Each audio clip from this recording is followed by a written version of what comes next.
Picking up where we left off last week in our discussion on humility, we see that pantheism also falls short in addressing the issue of humility because while it may involve a personal creator, it does not involve an infinite or ultimate one.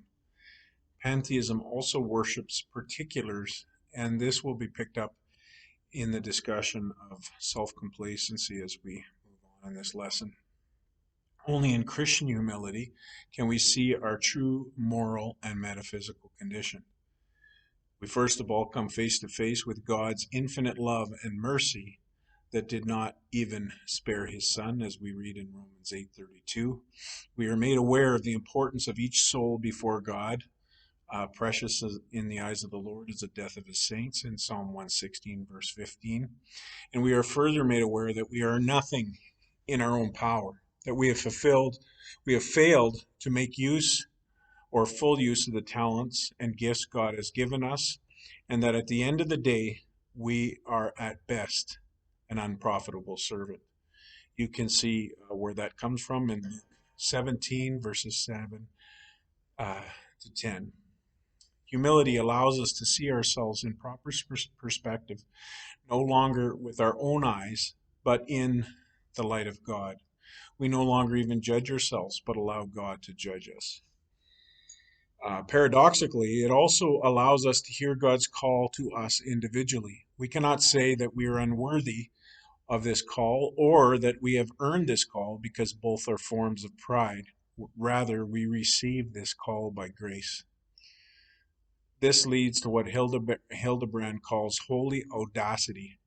Humility is the opposite not only of all malicious pride, but all forms of self-centered mediocrity, such as an emphasis on petty pleasures or honors, any kind of slavery to conventions, any attachment of importance to unimportant concerns, any cowardice, or any bourgeoisie complacency.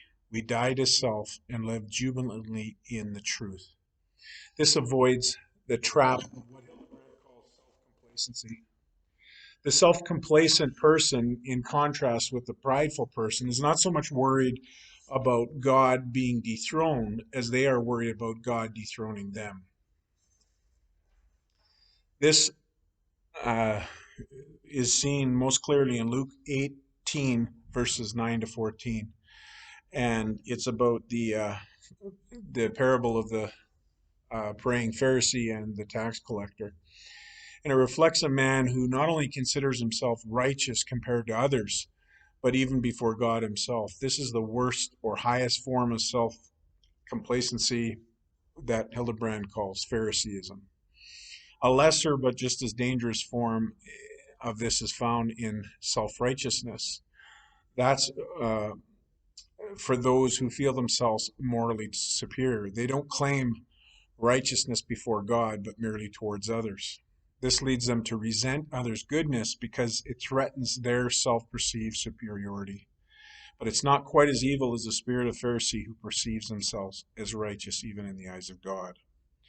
Interestingly, to be self-satisfied or complacent, as Hildebrand uses the term, about lesser things is actually less dangerous to the soul.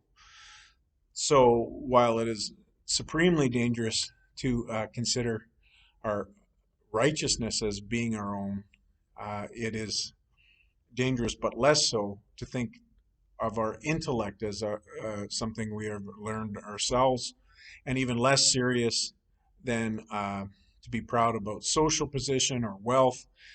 And finally, because it's so foolish, vanity, that is our personal appearance, that we take pride in, that is still less soul damaging because it is so narrow. It's foolish, but it is narrower in focus and therefore less dangerous. We foolishly think we have a part to play in our standing, accomplishments, looks, etc., but this is far less dangerous than thinking we have a part to play in our righteousness, which leads to Phariseeism and ultimately being closed off to God.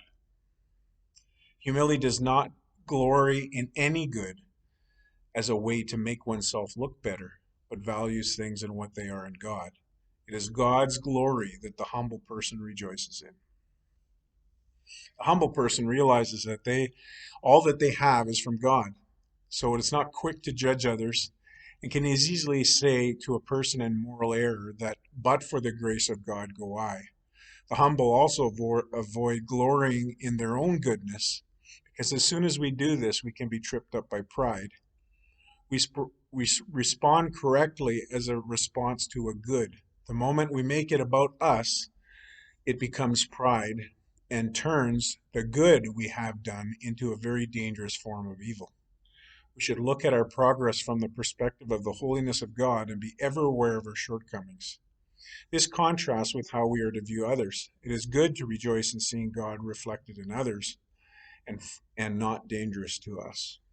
Von Hildebrandt turns to one more form of pride, and that is haughtiness. This form of pride refuses to bend the knee and will owe no debt to others. We will not ask for help lest it be seen as weakness. We will hesitate to honor others lest it be seen as something due them, an obligation. It is self-assertion.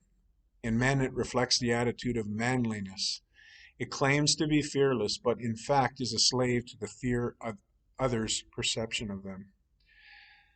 This again is opposite of humility, which has no problem acknowledging a debt to others, asking for help when needed, submitting to others when due. All this flows out of our attitude towards God.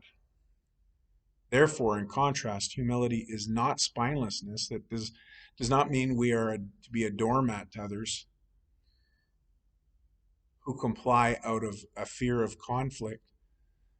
This is not humility, nor is servility. A person who has to be a hanger-on to someone who is deemed to be higher up the social ladder. This is not true humility. Our position and relationship to our fellow humans must always be the result of our response to God and not our own judgments. It is embodied in the words of Jesus, I have not come to do my will, but the will of the one who sent me. Ultimately and supremely, humility is achieved by dying to self. To say with Paul, it is no longer I that live, but Christ that lives in me. This is the goal of humility, to humble ourselves beneath even our meager existence to become nothing before Christ. This, paradoxically, is the most exalted place for us, to allow Jesus to lift us up as we bow down to him. That's the study for this week.